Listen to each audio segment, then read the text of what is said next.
With Pixar officially returning to the toy box, fans across the globe are asking the same question. Do we actually need another one? After the emotional finality of both the third and fourth installments, many wondered if there is truly any story left to tell. Today we're talking about one of the most beloved movie franchises of all time, Toy Story.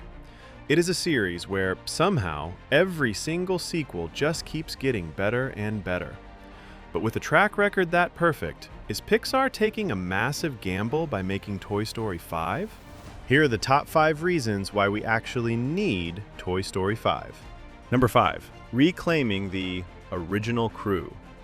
One of the biggest behind-the-scenes drivers for this sequel is a back-to-basics move for Pixar's creative leadership. For the first time in the franchise's history, Andrew Stanton, the man who has co-written every single Toy Story film since 1995, is stepping into the director's chair. Stanton isn't just a writer. He's a Pixar architect who directed Finding Nemo and WALL-E. His return signifies a desire to keep the franchise's soul intact while pushing its boundaries. By putting a member of the original Brain Trust in charge, Pixar is signaling to fans that this isn't a mindless spin-off, but a carefully crafted continuation. Stanton has noted that he missed the uphill struggle and challenge of this world, and he wanted to be the one to bridge the gap between the nostalgic past and the tech-heavy future. Number 4. The reunion. Why Woody and Buzz belong together. When Woody and Buzz said their goodbyes on the roof of the antique shop in Toy Story 4, it felt like the end of an era. However, Pixar realized that the heartbeat of this franchise isn't just toys, but specifically the brotherhood between Woody and Buzz.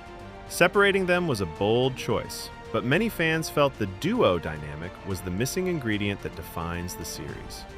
Toy Story 5 is happening because there is a powerful story to tell about how these two friends find their way back to one another after choosing different paths. Showing them back together allows the film to explore how their bond has changed. Woody as a lost toy, and Buzz as a veteran of Bonnie's room. Their reunion isn't just fan service. It's a thematic statement that, no matter how much the world changes or how far they drift, their partnership is the constant that keeps the Toy Story universe grounded. Seeing how they realign their missions to face a common threat is a primary creative engine for this 5th chapter. Number 3. The first PG adventure. For the first time in the history of the mainline series, Toy Story 5 is trending toward a PG rating rather than the traditional G rating. While that might seem like a small detail, it signals a massive shift in creative tone.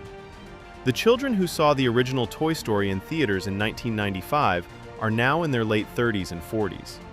Pixar has always been the master of the double-layered story, slapstick for the kids and emotional depth for the adults. With a slightly more mature rating, the filmmakers can lean harder into the complex themes of legacy, mortality, and the passage of time. Expect the emotional gut punches of this film to be more sophisticated than ever before, reflecting a studio that is growing up alongside its original audience. Number 2. Giving Buzz Lightyear a definitive ending.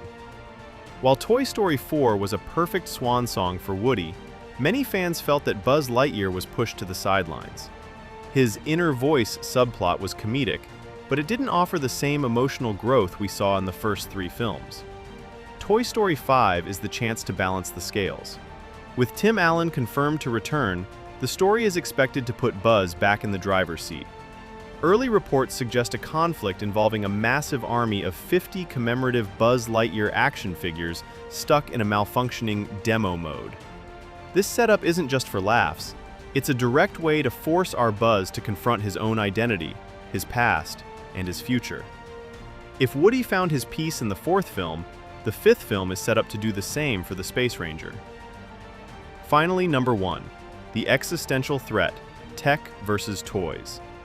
The number 1 reason Pixar is returning to this world is to tackle the greatest threat toys have ever faced: the screen. Director Andrew Stanton has been vocal about the film's primary antagonist, the Lilypad tablet. In 1995, the threat was a cool new space toy replacing a cowboy. In 2026, The threat is an iPad replacing all physical toys.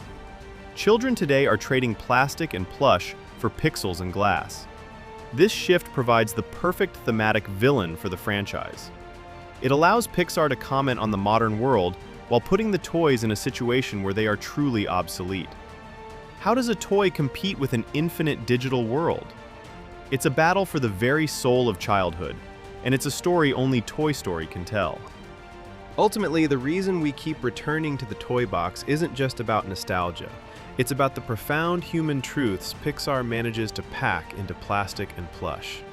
For nearly 3 decades, these films have served as a roadmap for the heart, teaching us about the bittersweet nature of growing up, the courage it takes to move on, and the unwavering power of loyalty. In an era where the world feels increasingly digital and disconnected, a story centered on the tangible, simple importance of friendship is perhaps exactly what we need. Whether you feel the series should have ended years ago, or you're ready for one last adventure, there is no denying the cultural weight of these characters. They remind us that, no matter how much the world changes around us, the need for connection, belonging, and a friend in me remains timeless. If Toy Story 5 can capture even a fraction of that magic, it may just prove that some stories are always worth reopening. Are you planning to see Toy Story 5? Let us know in the comments, and thanks for watching.